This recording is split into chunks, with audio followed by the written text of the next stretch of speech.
I'll show you why. The thing is that we are making this treaty.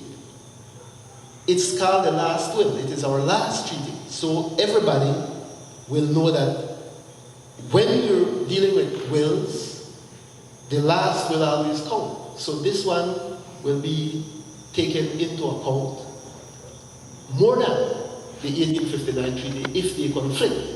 And I'll show you where the conflict is. Before I show you where the conflict is, just in case anybody here is an expert at this, I will show you that I'm not speaking for myself. I'm speaking with the authority of Mr. Malcolm Shaw, the professor of international law at the University of Leicester. He's an expert. And he says, among other things, that where the boundary lines are specified in an instrument, a treaty, it cannot be changed by a court, not even the ICJ, unless there is clear evidence that the relevant parties consented to a change in title.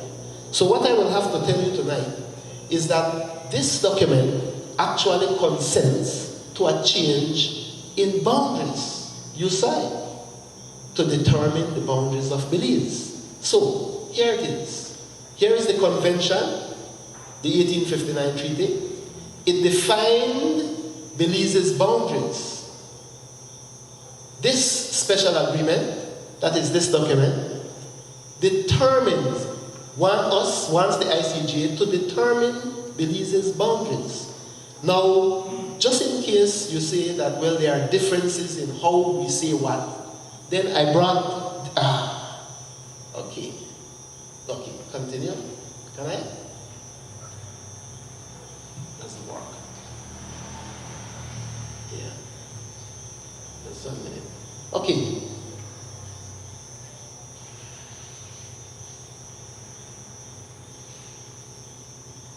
Go ahead.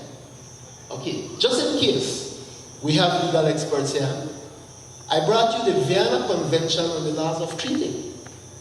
And it tells us exactly how we should interpret this treaty. And it says here that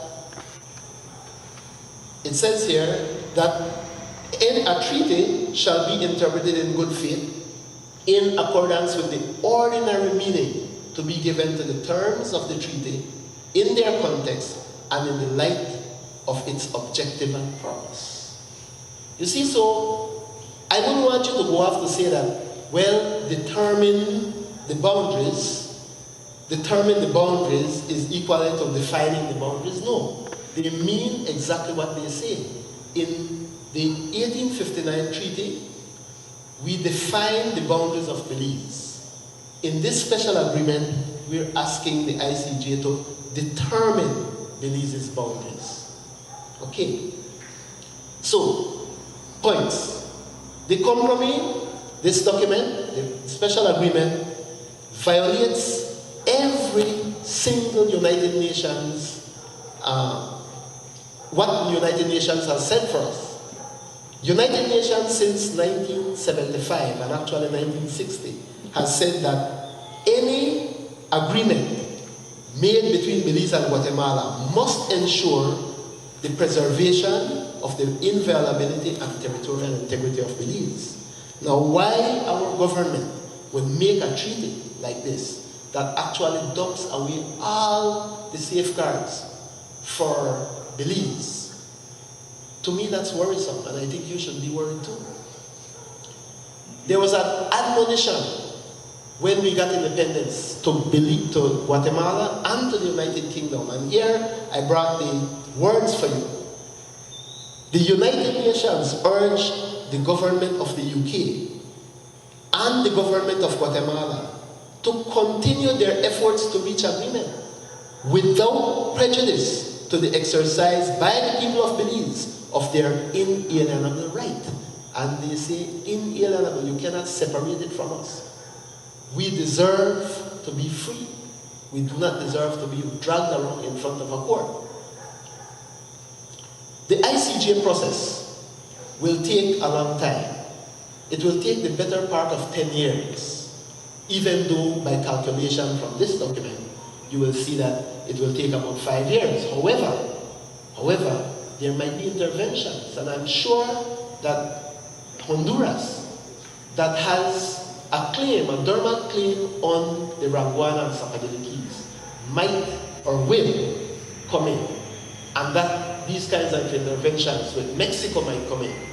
And then the process drags on. And what happens? Belize becomes unsure of its economic situation.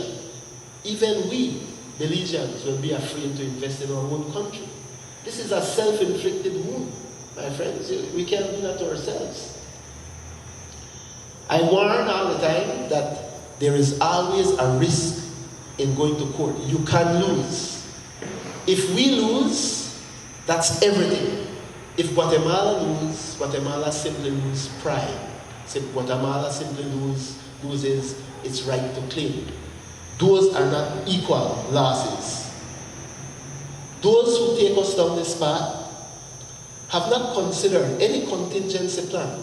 If we lose, there might be people who need relocation. What do we do? People who have land, title, pensions, and by the way, this is the only good part of it. If you have loans with the banks, then you borrow a lot now, because if you're in the side that is claimed, then that's done. Trust me. All right? So please go borrow a loan if we say yes. All right? Any and all legal claims, it's like giving Guatemala a blank check at the ICJ. I told you before in past lectures that there was a place called the Bakassi Peninsula that is in Nigeria, and they had a problem with Cameroon over that area. 300,000 Nigerians got shifted over to Cameroon. Land, graves, everything, churches, everything. Because Nigeria believed that they were smarter. Nigeria believed they could win. Today, there is armed conflict going on because the people of Nigeria, the people of Bakassi Peninsula, believe that they were betrayed by their government. I, my friends, would not want us to deteriorate into that kind of thing. Okay? No. It's a long time, 157 years. What is the hurry right now? Can we take a couple more years to think about it? Why does our government say to us, you only have 12 months to decide on a complicated question? Is that respect to you, my friends? When in the early 1900s, we had 80%, 90% literacy rate. Today we have less than 50% functional literacy here in Belize. It takes time for us to understand. I believe it is disrespectful of our government, chance of our government, to expect us to understand this bad deal in 12 months. And look at this, a few more days now. How many days? A few days. And we are just getting the understanding that this document is pertinent. What we need to do, the urgency is to break corruption in Belize and develop Belize. We'll talk about that in our discussion. So the big question we have now is, should we risk our freedom only to discredit Guatemala's claim? That is the question. And is it a good deal that we're going on? If we make the decision to go to court, I want you to digest this one. Belize will have a distinction. Belize will be the first and only nation on earth to offer her entire territory for grabs at the hands of an unpredictable court. I pray we win if we go. And if we lose, there will be weeping and gnashing of teeth, I'm sure of that. And we will be a sorry nation if we continue to be a nation after this. The risk is too great, my friends. The way forward is simple. We need new leadership, inspired negotiators, inspired young people. So I'm calling on the young people tonight. Take heed. It is your turn to do this. We need inspired leadership. With good leadership, we will strengthen our democracy. It is time for us to be inclusive. Everybody needs to come to the table so that Belize becomes a nation that begins to produce. Productive nation, we raise good families. Good families will bring us social justice because we'll take care of each other. And that is how development happens. With a good democratic system, we'll develop a good economy.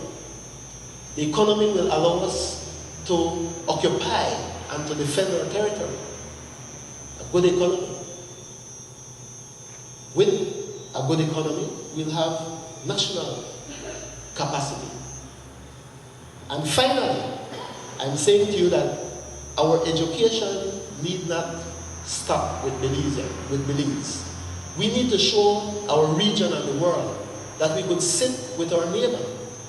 There is no way you could tell me that Guatemala and Belize cannot sit down to discuss and negotiate things again. Guatemalans are not devils. Guatemalans are people just like us. They want good for their children. And so I believe that at the end of the day, we will need to sit down with Guatemala. We'll need to renegotiate this bad deal. At least tell Belizeans, what is it that you're claiming? That's the least we could do in modifying this. And the only way we can do that is if we say no to our government right now, in peace, without having what happened in 1981 happen again. We don't want that again. So we could say no. Go to the polls, say no, Belize, no government. We want you to tell Guatemala to detail its claim. If you don't detail its claim, nobody in the world will blame Belize not to go to the ICJ under this. In fact, they might be laughing at us to say, what? Eliana, you going to defend that? Can't be crazy. So, to summarize, we who are in the peace movement, we are motivated by a Belizean dream. We want to see Belize and the young people and all of us move on